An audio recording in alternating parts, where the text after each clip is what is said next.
Welcome, Dr. Epic here, and today we're going to end our discussion of Segregated America and talk about the dreams of Dr. King.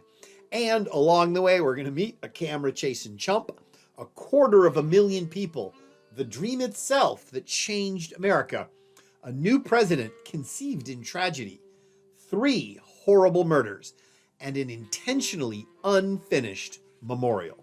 We're going to follow that outline right up above my head. So put that in your notes to serve as a framework for the information that's about to follow, as we finish building an answer to that question on the lower left.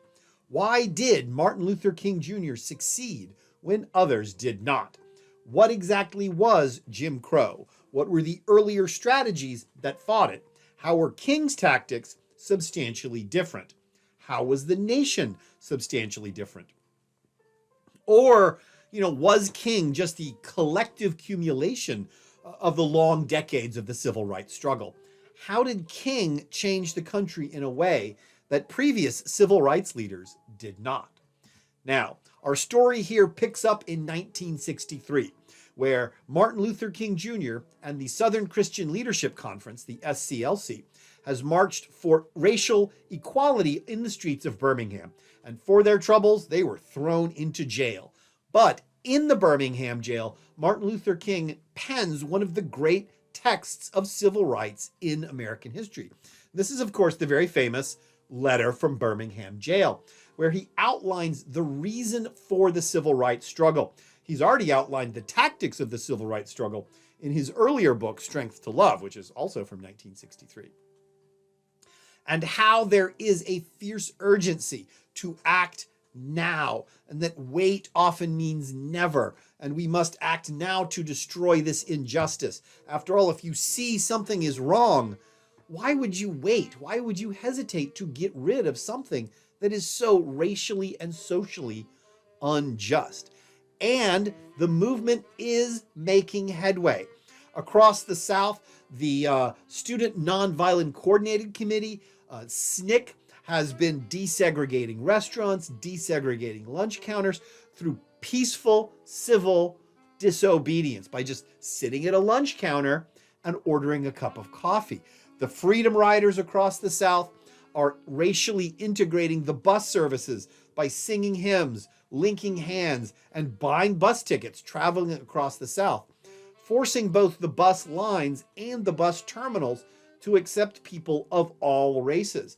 And Martin Luther King and the SCLC has gained a powerful new friend in the youthful war hero president, John F. Kennedy, who has pledged a civil rights bill by the end of the year. But these successes came at tremendous cost. As the civil rights movement began to erode the rotten edifice of Jim Crow fought back. Jim Crow played for keeps. Violence from white Southerners continued to rise, and the modest gains made by King seemed outweighed by the violent pushback to defend Jim Crow. After all, Birmingham was once known as Bombingham. They tried to kill Dr. King by blowing up his hotel room. They blew up the house of his brother, and they blew up the 16th Baptist Street Church, killing 4 young girls in the process. And the violence echoed across the South. The Freedom Riders would be shot at, they would be beaten up. The Greyhound buses would be burned. At lunch counters, the Student Nonviolent Coordinated Committee would be attacked. They would have drinks dumped on them, cigarettes flicked at them, food pour over them, and have to endure all manner of abuse by trying to integrate these lunch counters. And it went even more extreme than that. The Congress of Racial Equality, which was trying to register black voters across the South, met very severe violence and even murder. There you see those 3 young men right there on the lower left. 3 members of CORE murdered in Mississippi for just trying to get people the right to vote. And even major figures came under attack. Medgar Evers, a war hero from World War II and Martin Luther King's strong ally in the NAACP, was murdered in 1963, just after the big victory at Birmingham, shot on his own front porch. The struggle was getting more violent, and even as the gains seemed less significant, After all, what did Martin Luther King have to show? A promise, from the president? Really. Some people really began to question King's tactics, and they questioned the movement's commitment to nonviolence. Some people began to say, maybe we should start to fight back. Maybe violence is a useful tactic. Chief among these more radical voices was that guy on the left. His name is Malcolm X. Malcolm X was born Malcolm Little, and he is a very, very different figure from Dr. King. He is a northerner. He's from the Detroit area, and he grew up in this really broken family. Malcolm X became a petty criminal in the 1940s, and he went to prison in 1946. And during his 6 years in prison, he undergoes this profound spiritual change, this profound metamorphosis. He becomes exceptionally well educated, exceptionally well spoken, and he converts to Islam. And in 1952, he leaves prison to preach for his friends, his fellow black nationalists, the Nation of Islam. And by the mid-1950s, by the late 1950s, Malcolm X had developed a very different argument from Martin Luther King. Malcolm X did not believe that America was a good nation. In fact, Malcolm X argued that the United States was irredeemably racist. He argued that America would never accept African Americans as equals. Hence, there is no point in protesting and marching for civil rights that will never be granted. Instead, X argued, Black Americans need to separate from white society altogether to form their own nation, or at least their own state. Malcolm X explicitly rejected King's principle of nonviolence, and he openly criticized King himself. He called Martin Luther King a chump who likes to chase cameras. And he called the NAACP stooges of white people.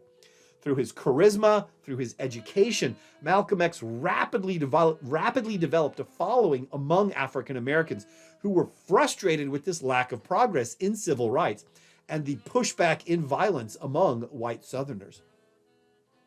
To Malcolm X, the path for African Americans lay with violence. And he argued violence was the only thing America understands. It's a violent nation, and it must learn things violently. For every black church that's blown up, African Americans should bomb a white church. For every black person killed, African Americans should kill someone else in revenge. It is, Malcolm X argued, the only thing America understands.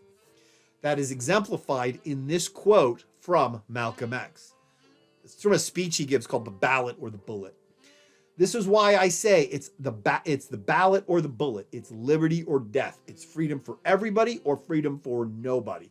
Historically, revolutions are bloody. Oh, yes, they are.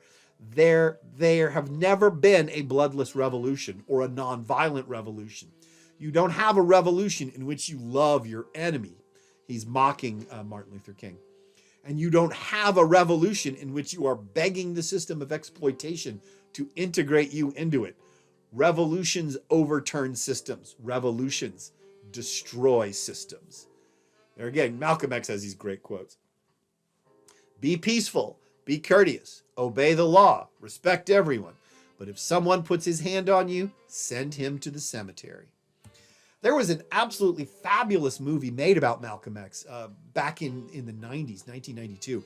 And Denzel Washington plays Malcolm X. And it's this absolutely eerie portrayal. He looks just like him. He sounds just like him. And it's an incredible movie. And if you haven't seen it, I highly recommend it. And we'll never meet Malcolm X, of course, but this movie is as close as we people in the 21st century. It's as close as we'll ever get. Now, the argument between Martin Luther King and Malcolm X, many people see this as a continuation of the old argument made between W.E.B. Du Bois and Booker T. Washington, with King kind of becoming a 1960s version of Booker T. Washington and Malcolm X as sort of a reborn W.E.B. Du Bois. One, the more radical social activist, the other, the more accommodationist, the one who wants to work within and fix the system, as opposed to the person who wants to tear the system down completely. So by the time we get to the early 1960s, there are three main ways in which the civil rights movement is attacking the crumbling edifice of Jim Crow. The first one is the NAACP, which frankly hasn't really changed tactics in about 40 years. Now directed by that fellow on the upper left, his name is Roy Wilkins. The NAACP is still sticking with litigation, slow and steady, court case by court case by court case. They're slowly going to wear down Jim Crow over time. It's a slow and steady approach. But hey, it works. They won the 1954 Brown decision. They're going to win these other decisions as they go. The law is on their side. It just takes forever. Or two, there is Dr. King's approach, nonviolent civil disobedience. King argued that America is a good nation. Americans are good people. They just have to be shown the ugliness and violence of Jim Crow, and they will tear it down for us. And finally, we can have a racially integrated society. And of course, Malcolm X we've just covered. That's the third way. Malcolm X right up there. No, violence is the way to do it. We will use violence if necessary. And the ultimate goal is separation of the races in America. The old dream of black nationalists going all the way back to Marcus Garvey. Now, civil rights leaders had dreamed of a huge march on Washington, D.C. for years. And in the wake of the national sympathy generated by the Birmingham protests, it all started to come together. A grand coalition of civil rights groups came together in 1963. All of these sort of alphabet agencies, the NAACP, the SNCC, the SNCC, CORE, and the SCLC, the Southern Christian Leadership Conference. And it was even blessed by President Kennedy himself. Now, Malcolm X was approached and he just refused. He says, what's the point? All right. They planned this march for August of 1963. And they had hoped a few thousand people would show up. They had estimated that somewhere between 50 and maybe 60,000 people would show. 250,000 people showed. At least 250,000 people showed. Swamping the National Mall, shoulder to shoulder, all the way from the Lincoln Memorial to the Washington Memorial. This was the March on Washington, all caps, March on Washington, 1963. They came by the tens of thousands, hundreds of thousands. They prayed, they sang hymns, they waved flags, they recited the Pledge of Allegiance, they listened to sermons, they sang the national anthem. They demanded forceful civil rights law to uphold the 14th Amendment. They demanded that the federal government actually fulfill the civil rights promises it had made back in the 1870s. It was entirely peaceful. In fact, in the entire thing, there's only 3 arrests. Imagine that. 250,000 people protested in Washington. 3 arrests for like really minor offenses, like littering, The country had never seen anything like this before. 250,000 people marching in Washington. And all of King's tactics come into play here. Everyone is dressed very well. The men are wearing suits and ties, hats, pocket handkerchiefs. Everyone is dressed very conservatively, very formally. The women are wearing their Sunday best dresses. Everyone is being very polite. No one is trying to fight with the police. They're reciting the Pledge of Allegiance. They're waving flags. All of this is the tactics of the SCLC and Martin Luther King.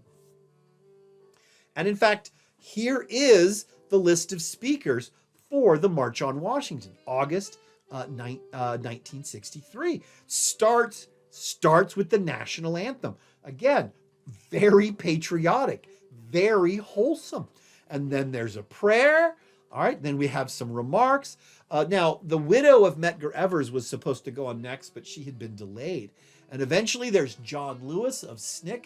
He stands up, and the very first thing John Lewis says is he says, look, I have some very sad news, because they had just received word that the night before the March on Washington, While visiting Africa, W.E.B. Du Bois had passed away of old age. This was, the great early civil rights fighter was gone at one of the great triumphs of the civil rights movement. And they moved through the speakers. Please note that they end with the Pledge of Allegiance. All right. Everything about this is going to be very pro-American. But the apex, the climax of these speakers was going to be Martin Luther King Jr. himself. But remember, a protest doesn't do anything in and of itself. All a protest does is kind of attract the attention of the nation. And once that attention is focused, then a movement, a social or political movement, must then present its argument to the nation. Okay, I want you to imagine yourself. Afternoon, August 28th, 1963. Martin Luther King Jr. has the attention of the entire American people. 250,000 people have showed up in Washington. The entire nation turns its eyes to this one man speaking in front of the Lincoln Memorial. An entire nation focuses on him as he stood up to speak his case for racial equality and civil rights in America. He speaks for 17 minutes, and 17 minutes later, he has changed American history. Let's listen to the final bit of that speech.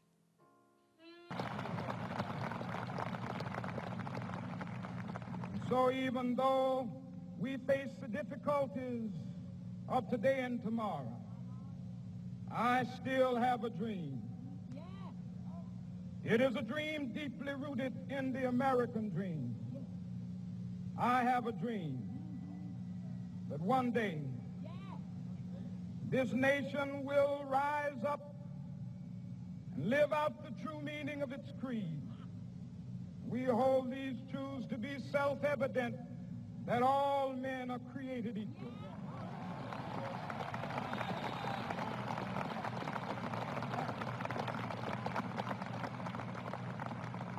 I have a dream that one day on the red hills of Georgia, the sons of former slaves and the sons of former slave owners will they be able to sit down together at the table of brotherhood. I have a dream that one day, even the state of Mississippi, a state sweltering with the heat of injustice, sweltering with the heat of oppression, will be transformed into an oasis of freedom and justice. I have a dream that my 4 little children will one day live in a nation where they will not be judged by the color of their skin, but by the content of their character. I have a dream today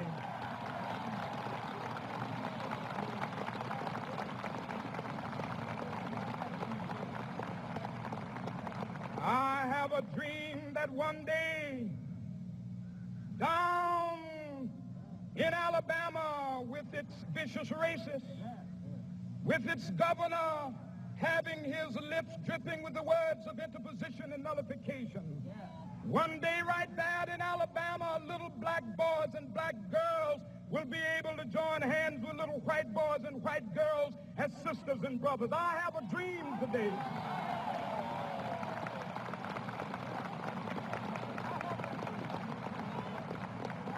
I have a dream that one day every valley shall be exalted, and every hill and mountain shall be made low, the rough places will be made plain, and the crooked places will be made straight, and the glory of the Lord shall be revealed, and all flesh shall see it together. This is our hope. This is a faith that I go back to the South with. With this faith, we will be able to hew out of the mountain of despair a stone of hope. With this faith, we will be able to transform the jangling discords of our nation into a beautiful symphony of brotherhood. With this faith, We will be able to work together, to pray together, to struggle together, to go to jail together, to stand up for freedom together, knowing that we will be free one day. This will be the day. This will be the day when all of God's children will be able to sing with new meaning, my country, tears of thee. Sweet land of liberty, of thee I sing. Land where my fathers died, land of the pilgrim's pride.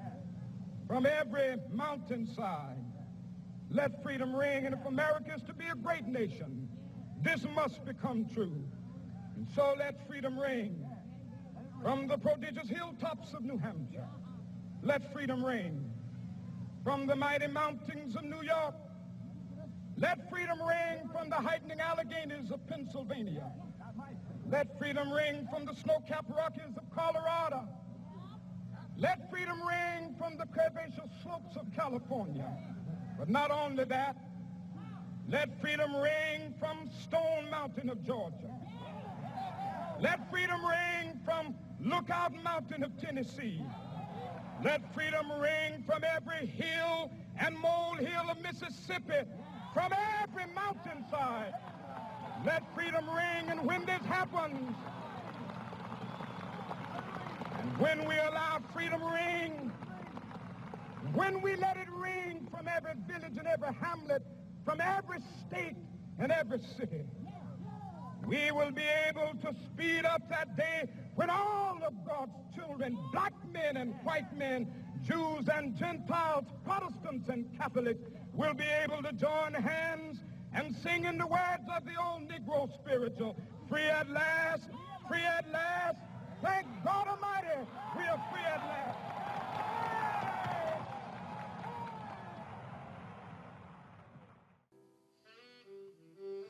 And with that, Martin Luther King has won the moral argument over civil rights in America. Now, afterwards, they all met with the president. They took that photograph. And President Kennedy, who had been deeply moved by the event, like all of America had been moved by the event, Kennedy pledged his considerable support to a new and powerful Civil Rights Act.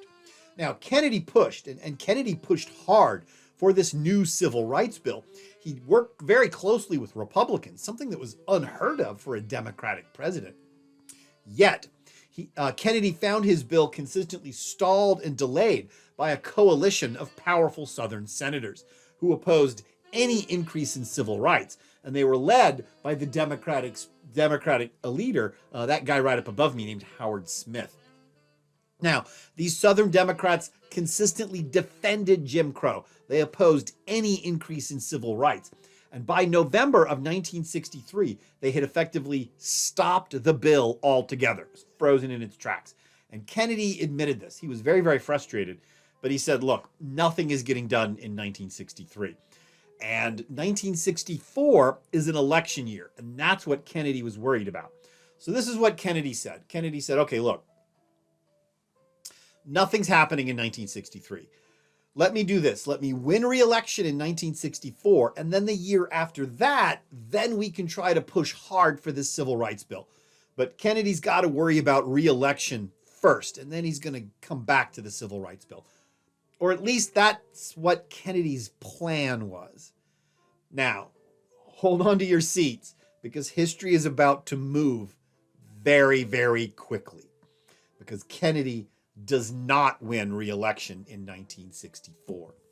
Because in November 22nd, 1963, President John F. Kennedy visits Dallas for a campaign shot where he is assassinated by a deranged communist shooting from the Texas School Book Depository. He's struck in the head and he's killed almost instantly, even though his body lingers on for a few hours. At Love Airfield on Air Force One, Kennedy's vice president, Lyndon Baines Johnson, rapidly takes the oath of office and becomes the 36th president. And standing next to LBJ is the newly widowed First Lady. Her face is a mask of shock, and her husband's blood is still on her clothing. And Lyndon Baines Johnson, a Southern Democrat from Texas, is now the president of the United States. And a lot of civil rights activists were like, Southern Democrat from Texas, they just think civil rights is dead. They don't think LBJ is going to do it. Now, the first thing LBJ does is organize the funeral of John F. Kennedy at Arlington National Cemetery. I mean, JFK was, after all, a war hero. And then LBJ does something really interesting, something no one was expecting, either for quick political gain or purely idealistic reasons. LBJ astounds his fellow Southerners by pushing hard for Kennedy's stalled civil rights bill. He calls up senators. He bullies congressmen. He says, you will pass Kennedy's civil rights bill. And the Southerners are astounded. They're like, we thought you were one of us. Like, we thought you were going to defend Jim Crow. And LBJ says, no, this is what John Kennedy wanted. My friend is dead, and we are going to make his wishes a reality. And some Southern congressmen are like, we're not going to do that at all, LBJ. And Lyndon Baines Johnson is like, fine, oppose me, and I will go to your voters, and I will say, your congressman is spitting in the face of the wishes of our dead, murdered war hero president. Do you really want me to go to your district and give that speech? LBJ bullies Congress into passing something that John F. Kennedy never could. LBJ builds this coalition of Republicans. 81% of all Republican senators support the bill. And enough Northern Democrats, 68% of Democratic senators end up supporting this bill. And LBJ passes the most sweeping piece of civil rights legislation in 100 years. The Civil Rights Act of 1964. And the Civil Rights Act of 1964 outlawed discrimination on the basis of race, color, religion, or national origin for public accommodations, public facilities, public education, and all federal programs. LBJ signs that Civil Rights Act and then leans over his shoulder to shake the hand of Martin Luther King. And that's what he's doing right there. And at this same time, Malcolm X meets with Martin Luther King. Now, Malcolm X was now named El Haji Malik El Shabazz, and he was deeply moved by this tremendous victory of Martin Luther King. Now, Malcolm X himself had recently returned from pilgrimage to Mecca. That's why he has the title El Haji, where Malcolm X had been deeply touched by this mixture of different races while on Islamic pilgrimages, hanging out in the desert with white people and Arabic people and Indians and Russians and all of these different people sitting around a fire, sharing a single cup of tea, talking about religion. And Malcolm X comes back and renounces almost all of his black nationalist teachings. He renounced almost all of his militant views. He rejects black power. He rejects black nationalism. And Malcolm X admits that Martin Luther King has been right this whole time. He's not just a chump who chases cameras. Malcolm X says racial harmony is possible in the United States. And this racial harmony can be achieved through nonviolent methods. And Malik El Shabazz pledged to work with Martin Luther King. That's why you see them right up above me. But Malcolm X's old friends in the Nation of Islam and his old black nationalist colleagues were not happy with this change of direction. They didn't want this new racially balanced, racially harmonious Malcolm X. They wanted the old black nationalist, angry Malcolm X. And they didn't want this new guy to stick around. So they murder him on February 21st, 1965. Malcolm X is murdered. And the irony is that Malcolm X is killed not by an angry white racist. He's not killed by an irredeemably racist America. Malcolm X is murdered by a black nationalist. He's shot in the chest. But even though the Civil Rights Act of 1964 had been passed, the South remained defiant, and it refused to allow African Americans to register to vote. And the most extreme example came in Selma, Alabama, where you can see from these images, the local police actually attacked and arrested any black person who showed up to register to vote. And Martin Luther King and the SCLC decide that Selma, Alabama is the place to go to and have a big protest to force the federal government to act on the Civil Rights Act of 1964 and perhaps even encourage it to pass even stronger laws reinforcing racial equality with voting. They decided that Selma would make a good case for an even stronger civil rights bill, one that specifically defended voters' rights. And the result is the Selma marches of 1965, the Selma to Montgomery March. Now, the thing is that there's actually 3 Selma marches in 1965. The first one ended, as we'll see, ended in violence. The second one ended because they didn't want to trigger a violent pushback. It was the third march that made it from Selma to Montgomery. Now, why are they marching from Selma to Montgomery? They're doing this because they're going to try to register to vote in Selma. They're going to be rejected. And then the procedure was to take your complaint to the governor. So everyone is going to try to register to vote. They're all going to be rejected. And then they're all going to march to the state capitol in Montgomery to present the governor of Alabama, whose name is George Wallace, this irredeemable racist, to present the governor of Alabama their complaints. Why isn't the state of Alabama honoring federal law? Why is the federal voting law being violated in Selma, Alabama? And King and the SCLC used all the same tactics that worked in Birmingham. I mean, look at this image right up above me. They're wearing their Sunday best. They're all smiles and positivity. They sing hymns. They recite the Pledge of Allegiance. They put war veterans wearing their medals out front. Look, they're waving American flags. The men even have pocket handkerchiefs. I mean, it's so incredibly wholesome. It's so wholesome. All these different races marching together for voting rights with flags and smiles and song and sermons. I mean, it's so wholesome. It's so American.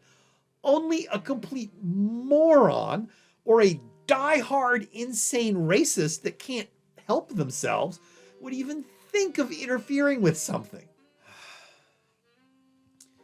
They were attacked on the Edmund Pettus Bridge, itself named after a former Confederate general. They were attacked by local police and a posse of armed Southerners, waving Confederate flags and screaming racial insults. The protesters made no effort to defend themselves. They were attacked with fists, with horses, with tear gas. They were beaten with billy clubs. Dozens of them were hospitalized, and a television camera was there.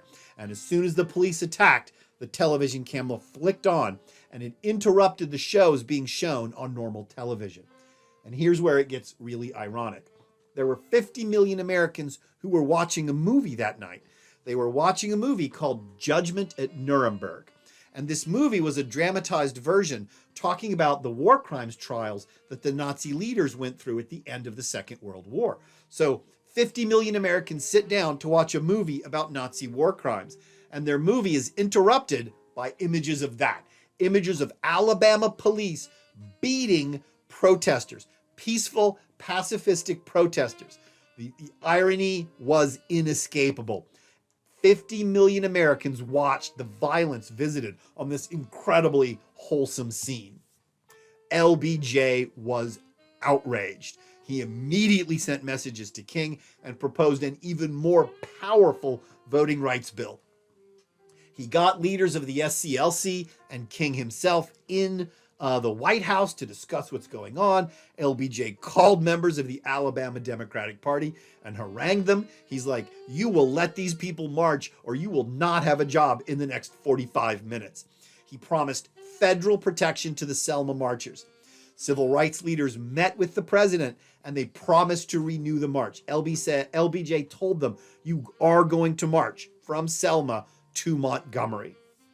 And they finished the march. They go back to Selma. They reorganize it for the second march, but there's some legal problems. So they tried a third time and they march. They walk all the way from Selma to Montgomery, Alabama, singing hymns, listening to sermons, reciting the Pledge of Allegiance, and so many flags. Again, look, You can't get a better photograph than that. The American flag wiping the sweat from Dr. King's brow. The result is the Voting Rights Act of 1965 that says two things.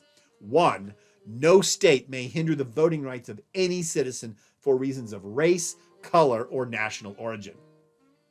And then the teeth came, part two. Some parts of the country, those states in red, have so violated the rights of citizens in the past that these states will require federal oversight. Anytime these states monkey with their voting laws, they must go to a federal court to make sure it's okay. This still continues to this very day. Texas, Arizona, Georgia, Alabama, if something is bizarre in their voting rights, a federal court can change them at any time. These states are placed under semi-permanent oversight by the federal court. And LBJ doesn't even end there. He goes to the NAACP, goes to Thurgood Marshall and says, hey, would you like a job? And LBJ nominates the greatest legal mind of the 20th century, Thurgood Marshall, to become the first African-American justice on the Supreme Court. With these two acts, Jim Crow is dead. It is super dead. Segregation was and continues to be illegal. Voter suppression was and continues to be illegal. The federal government established a firm commitment to defend the civil rights of all Americans. Now, does this mean that racism was defeated forever? The answer is, of course, no. And in fact, in 1968, an incredibly racist guy runs for the presidency, and his name is George Wallace. George Wallace runs as a spoiler as a result of the Civil Rights Act of 64 and the Voting Rights Act of 65. He waved Confederate flags. And his goal is to spoil the Democrats, to make sure that the Democratic candidate doesn't win the election in 1968. And he's largely successful. And he has that campaign poster. I still do not believe that that is a real campaign poster. George Wallace in the middle of a huge Confederate flag that says Cracker Power. Cracker Power. It's incredible. George Wallace is a racist. Now, I'm not saying that everyone that voted for George Wallace was a racist. I'm not saying that only racists voted for George Wallace. I'm not saying that all racists voted for George Wallace. But George Wallace's support in the election of 1968 does give us kind of a good quantification of the racism that existed in America, the same way that Strom Thurmond and the Dixiecrats did back in 1948. And basically, what does George Wallace's numbers tell us? And it tells us something very interesting. Like overall, the amount of support for these super racist candidates, the actual support is dropping. Racism has declined since 1948. But again, it says that the landscape of racism pretty much remains the same, which is, racism is little bits of it are everywhere. Little bits of it are everywhere. But when you do find it in large amounts, when you do find it in Alabama or Mississippi or Georgia, when you do find a sort of a knot of this racism, it is intense, all right? That there isn't much racism, but where there is racism, it is ugly and it is there and it is prevalent.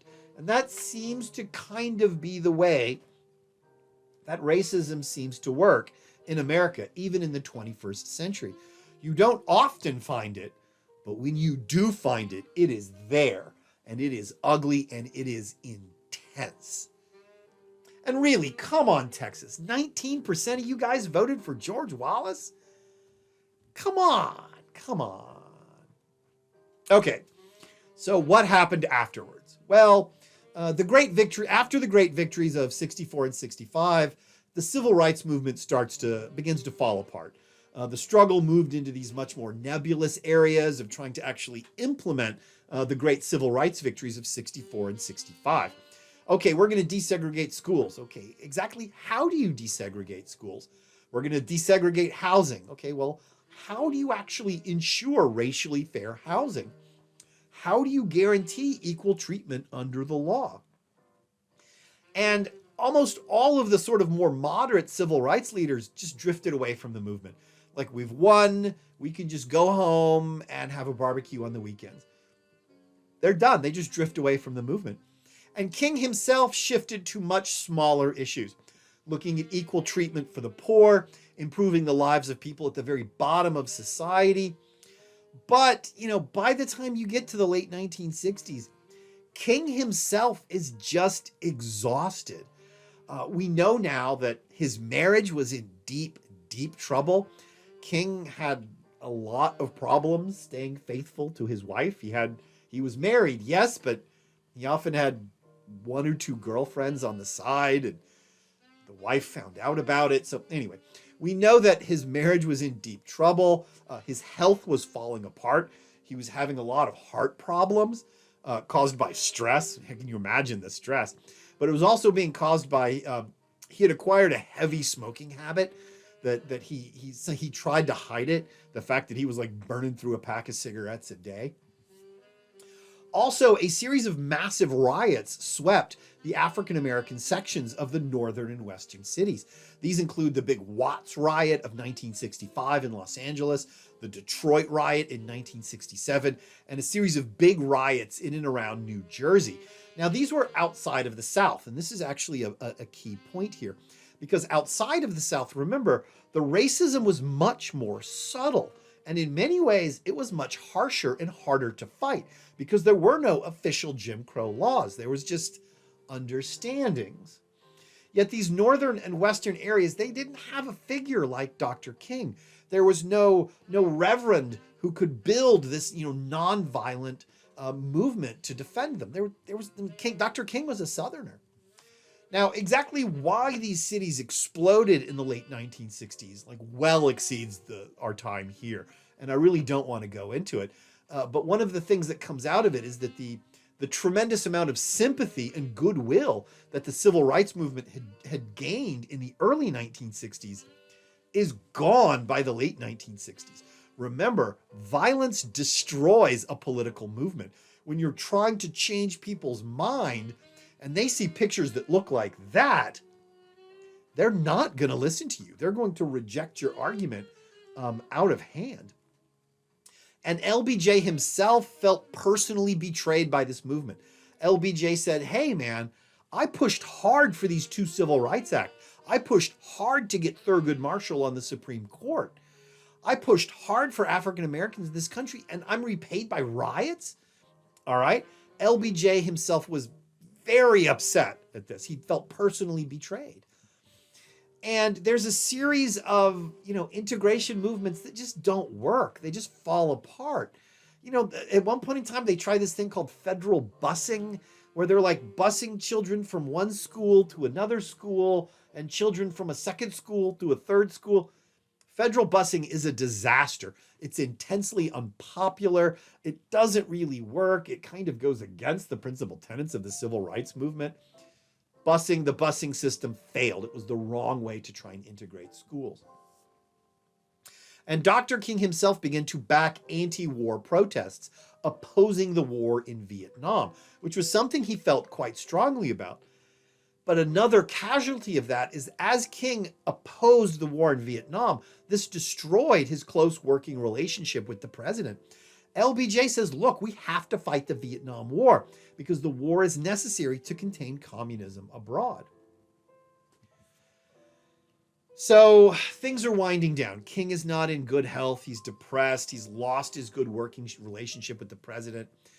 But something seems to appear that is right up his alley, and that is the 1968 Memphis sanitation workers strike.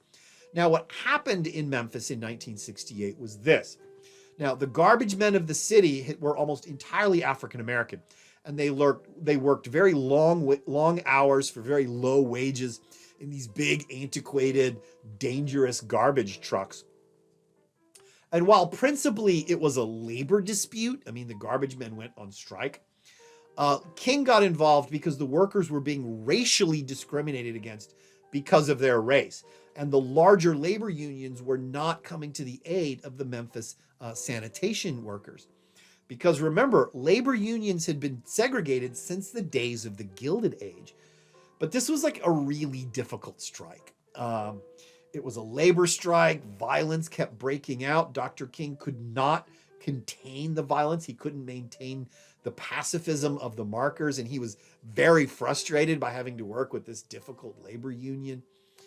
And the Memphis sanitation workers do win in the end. They get a new contract, largely just because Dr. King showed up. And towards the end of the strike, Dr. King gives a very interesting speech. And it is his last speech, and it is called, "I've Been to the Mountaintop."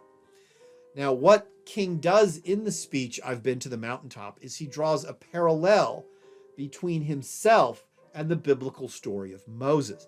And if you don't remember your Sunday school lesson, that goes a little bit like this.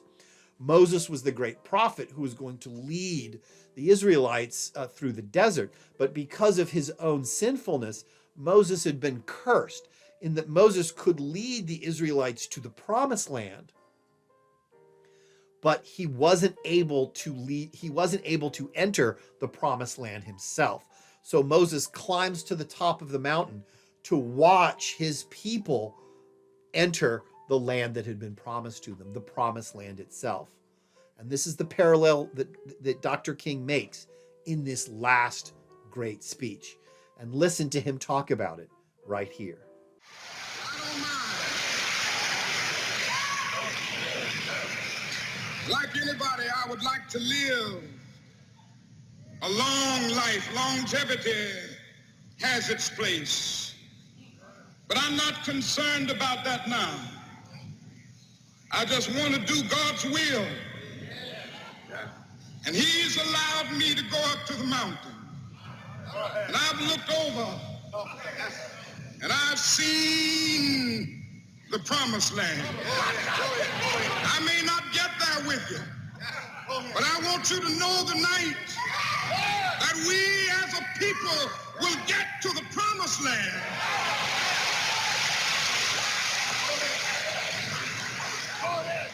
So I'm happy tonight. I'm not worried about anything. I'm not fearing any man. Mine eyes have seen the glory of the coming of the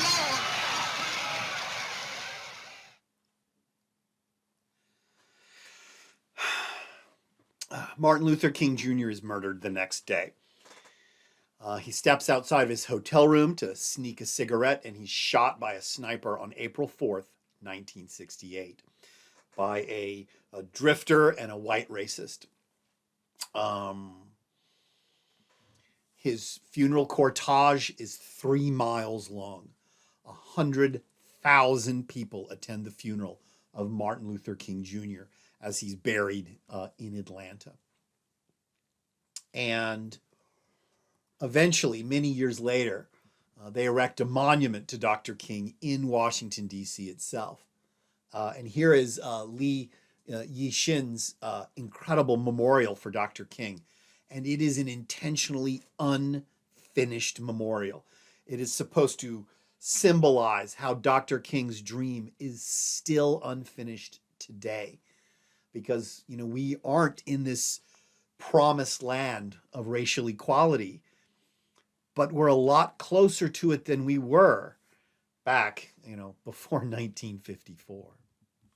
Now, you should have all of the information you need to build an answer to that question there on the lower left. Why did Martin Luther King Jr. succeed when others did not? What exactly was Jim Crow? What were the earlier strategies that fought it? Were King's tactics substantially different? Or was King just the collective accumulation of the long decades of the civil rights struggle? How did King change the country in a way that previous civil rights leaders did not?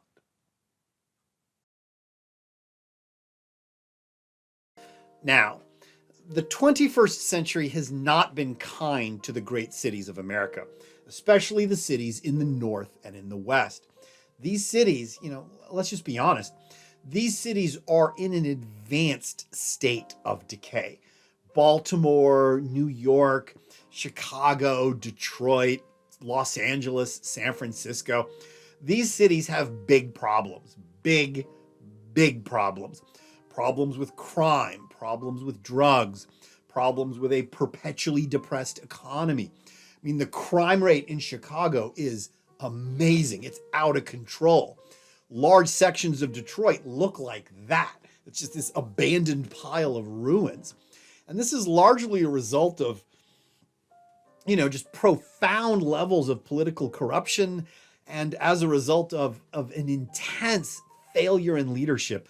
The people in charge of these cities are not good people. They're not talented people. They are not smart people. And these cities are falling apart. And people are giving up on the big cities of the North and of the West.